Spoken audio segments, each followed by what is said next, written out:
Good afternoon friends, Ritu family channel में आप लोगों का एक बार फिर से वेलकम। और अभी दोपहर का टाइम है। मैं नॉर्मल सा दाल चावल बना रही हूँ अभी, सिर्फ दोपहर के खाने के लिए ही, शाम के लिए नहीं।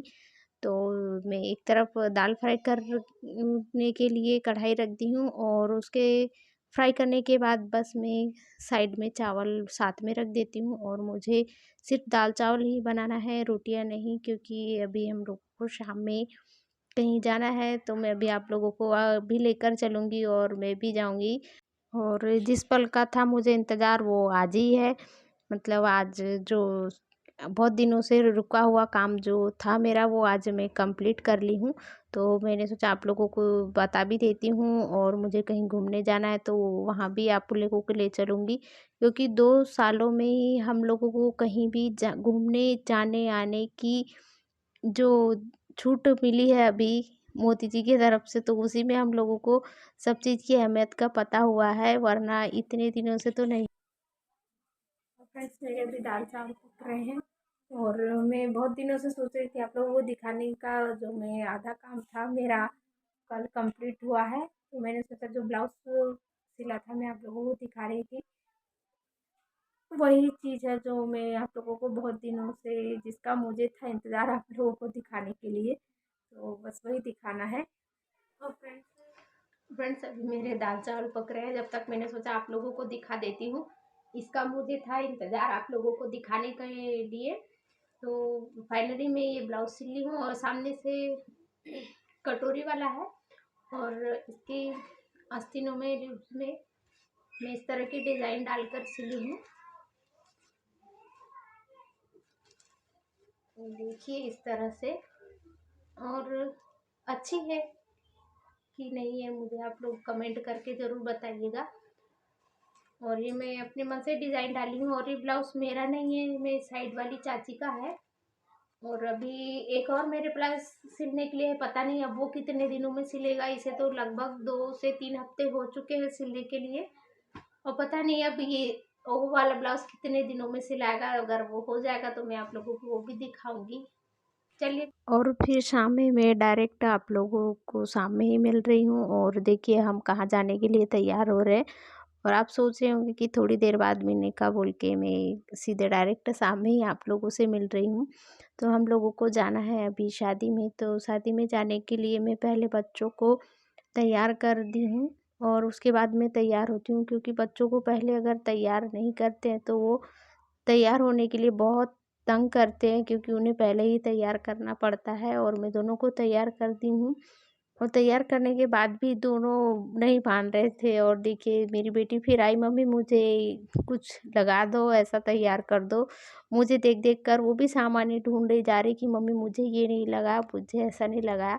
और हम लेडीज़ों के जैसी ही हमारी छोटी बेटियां भी होती हैं, क्योंकि उन्हें भी मेकअप करने का शौक़ होता है हमारे जितने ही।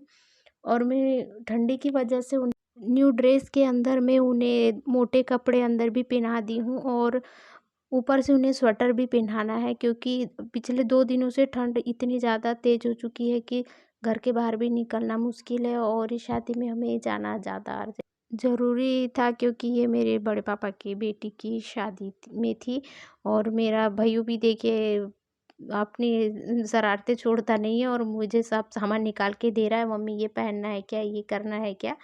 और देखिए मैं बच्चों को तैयार करने के बाद भी देखिए मेरी बेटी फिर से आई, मम्मी क्या लगाया आपने, मुझे भी लगा दो। और मैं मेरी बेटी को ज़्यादा बाहर वाले ये जो प्रोडक्ट होते हैं ये कुछ भी नहीं लगाती हूँ। बस सिंपल सा क्रीम होता है, बेबी क्रीम बच्चों का, वो, और ऊपर से नॉर्मल पाउडर और बिंदी, उसके अलावा उसे कुछ भी नहीं लगाती हूँ। सिर्फ क्योंकि इससे बच्चों की स्किन नाजुक होती है, ख़राब होने का डर रहता है। और अभी से अगर बच्चों को बड़े वाला सामान लगाए तो स्किन ख़राब होने का डर रहता है, तो मैं उसे कुछ भी नहीं लगाती हूँ। और मेरा भैया तो कुछ भी लगाता ही नहीं है, और लगाने भी नहीं देता है। लेकिन वो मुझे और मेरी बेटी को कुछ ना कुछ लगाने के लिए कहते रहता है, वो हमें सिंपल नहीं देखता। तो बोले मम्मी ऐसा लगाओ, वो लगाओ। और ये जो मांग टीक आप लोग तो देख रहे हो, ये 2 इन 1 है। और देखिए उसके बाद मैं अपनी चूड़ियों को भी सेट बनाकर नहीं रखी थी, तो मैंने बस सोचा सिंपल ही सा पहन लो। वैसे भी तो ठंडी में स्वेटर या शाल पहन कर ही, ओढ़ कर ही जाना है, ठंडी में बहुत ज़्यादा ठंड है तो। और बच्चों को मैं तैयार करती थी, उसके बाद भी उन्हें कुछ-कुछ रहे, ख़ास करके मेरी बेटी का देखिए आप लोगों को कितना बीच में हो रही है और मुझे तैयार नहीं होने दे रही है जल्दी-जल्दी, ये दे मम्मी वो दो। और फिर देखिए मेरे भैय्यू भी तैयार होके बैठा था और मेरे हस्बैंड भी, तो उन लोग मुझे जल्दी-जल्दी कर रहे थे क्योंकि मैं उन्हें तैयार कर दी थी और मैं अकेली बची हुई थी बस इसीलिए। तो देखिए मैं फाइनली पूरे तैयार हो गई, उसके बाद हम लोग सीधे वहाँ लॉन में ही आप लोगों से मिलते हैं। और देखिए हम लोग वहाँ पहुँच गए और हम गेट के पास से ही खड़े थे, तो वहाँ डांस चल रहा था, तो मैंने सोचा आप लोगों को भी थोड़ा-सा इन लोगों का डांस वहीं से दिखाती हूँ और मैं उसका वॉल्यूम कम नहीं की हूँ। तो बाहर हम लोग खड़े थे क्योंकि मेरे भैया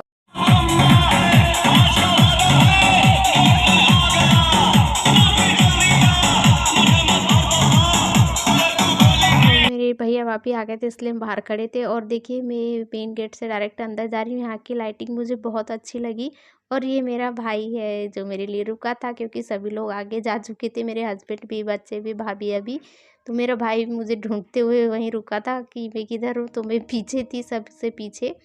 और मुझे बहुत अच्छा लगा तो मैंने सोचा ये सब शूट करके आप लोगों को दिखाती हूँ। और ये देखिए यहाँ गणेश जी की मूर्ति थी, वो भी बहुत सुंदर लगी मुझे, तो मैंने सोचा मैं एक फ़ोटो खींच लेती हूँ। तो मेरा भाई और मैं हम दोनों वहीं रुक गए थे कुछ देर के लिए।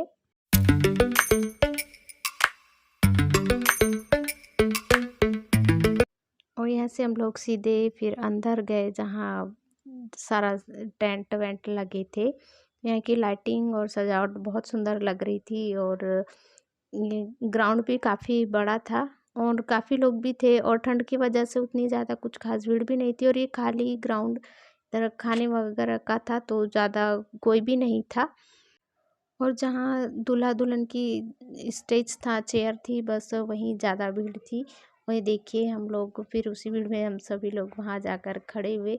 और ये वीडियो मेरा भाई बना रहा था, तो हम सब लोगों को, मुझे भी खड़े रहने के लिए थोड़ी देर मौका मिला, नहीं तो मुझे वीडियो ही बनाने में चला जाता और मैं आप लोगों को दिखाई नहीं देती थी। स्टेज भी काफ़ी सुंदर था और काफ़ी ज़्यादा पब्लिक तो उतनी खास नहीं थी, लेकिन फिर भी बीमारी की वजह से तो लोग काफ़ी डरते हुए आ रहे हैं। और अभी कुछ दिनों में परेशानियां, प्रॉब्लम और बढ़ गई है बीमारी की। और ये देखिए यहाँ दूल्हे का वेलकम मेन दरवाजे पर इस तरह करा जाता है क्योंकि अपनी हर कास्ट का, हर धर्म का, जाति का अलग अलग होती है, मतलब दूल्हों का अलग अलग तरह से वेलकम किया जाता है। तो हमारे इसमें कुछ इस तरह से करते हैं, से सूपे से दूल्हे के ऐसे पूजा वगैरह ऐसे कुछ किया जाता है। और वो देखिए वो जो मेरी बड़ी मम्मी के हाथ में था वो, और ये फिर दूल्हे के भाई वगैरह दुल्हन को देखिए इस तरह से लाया। और यहाँ सबसे कुछ खास अनोखा था तो वो मैं आप लोगों को दिखाऊंगी क्योंकि मुझे वो मेरी लाइफ में, मतलब मैं पहली ही बार ऐसा देखी थी शादी में, जो मैं आप लोगों को अभी आगे दिखाती हूँ। और फिर यहाँ सभी लोगों के बीच में हम लोग यहाँ बैठे थे, तो ये मेरी भाभियाँ हैं और ये मेरे भाई की फ्रेंड की वाइफ, मतलब वो भी भाभी ही हुई। तो बच्चे और हम लोग सब वहीं बैठे हैं और उधर उस साइड शादी लग रही थी।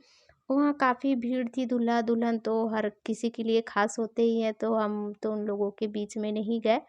तो हमने सोचा हम इधर ही बैठते हैं। और ठंड भी काफ़ी थी क्योंकि हम लोगों को जल्दी से खाना खा के घर के लिए भी निकलना था।